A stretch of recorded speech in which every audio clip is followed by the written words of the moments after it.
시간에 유경현 집사님 이제 만난 하나님에 대해서 간증하겠습니다. 안녕하세요. 저는 제자반 14기 유경현 집사입니다. 연약한 저의 삶을 나누는 것이 부끄럽기도 하고 조심스럽지만 이 부활 주일에 하나님께서 하신 일을 나누는 것은 너무나 기쁜 일이어서 감사한 마음으로 간증을 시작하겠습니다. 모태신앙으로서 주일마다 교회에 가는 것은 너무나 당연했습니다. 간절함도 없었고 뜨거움도 없었습니다. 부모님의 삶을 통해 보여지는 하나님은 그저 성경 속 하나님일 뿐 저희 가정 안에는 여호와로 인하여 기뻐함도 없었으며 당시 삶에는 아무런 변화도 없었습니다. 감정이 억압된 가정에서 성장한 저는 기쁨과 슬픔, 분노 등 여러 감정에 대해 표현하는 법을 배우지 못했습니다. 관계를 맺어가는 방법도 의사를 전달하는 올바른 방법에 대해서도 배우지 못했습니다. 아버지의 건강하지 못한 통제와 그것에 순응하고 살아가는 어머니의 삶의 모습은 제 마음의 깊은 곳 분노와 불신을 갖게 한 것 같습니다.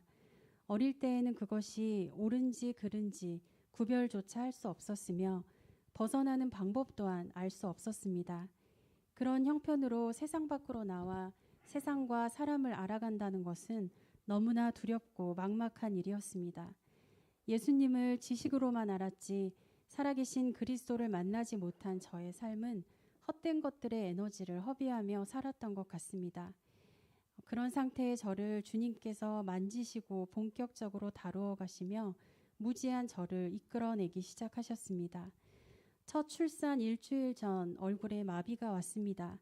다니던 직장은 근무지 특성상 업무와는 별개로 각국에서 오는 다양한 손님들과 하루에 수십 장씩 사진을 찍어야 했습니다. 덕분에 기계적인 미소를 달고 살았지만 안면 마비 후에는 단 0.0001%도 저의 의지대로 미소를 지을 수 없었습니다. 입꼬리조차도 스스로 움직일 수 없는 이토록 미약한 존재였구나라는 것을 알게 되었습니다. 그동안 의지하고 살아왔던 것이 하나님이 아니라 너무나도 연약한 제 자신이었다는 사실을 깨닫게 되었고 회개하게 하셨습니다. 하나님께서는 이 안면마비를 시작으로 제 안의 쓴뿌리들과 근본적인 상처들을 다루어 가셨고 하나님 아버지 앞에서 겸손해지는 것을 가르치셨습니다. 뱃속에 있던 둘째가 22주 되던 때 큰 대학병원으로 가게 되었고 선천성 폐기형 진단을 받아 태아의 생명이 위독하다는 진단을 받게 되었습니다. 뱃속에 있어도 죽을 것이요 태어나도 살 가망이 없다고 했지만 하나님께서 주신 생명의 기한에 순종하며 뱃속의 아이를 더욱더 축복하며 사랑하기로 하였습니다.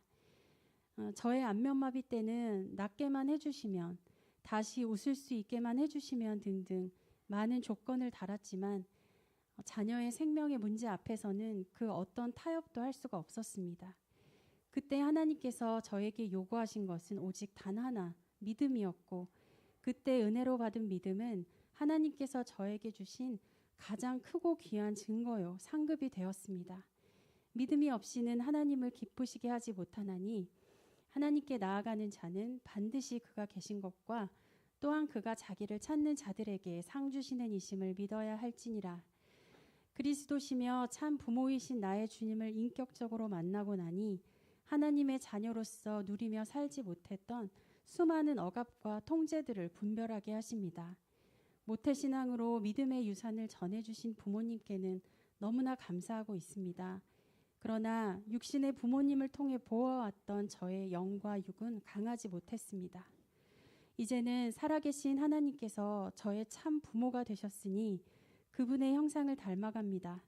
사랑이신 하나님을 따라 저도 사랑으로 나아갑니다. 이 땅에 헛되고 거짓된 것들에 억압되어 갇혀있던 저를 예수 그리스도 진리로 자유하게 하셔서 하나님을 기뻐하는 자녀의 삶으로 변화시켜 주셨습니다.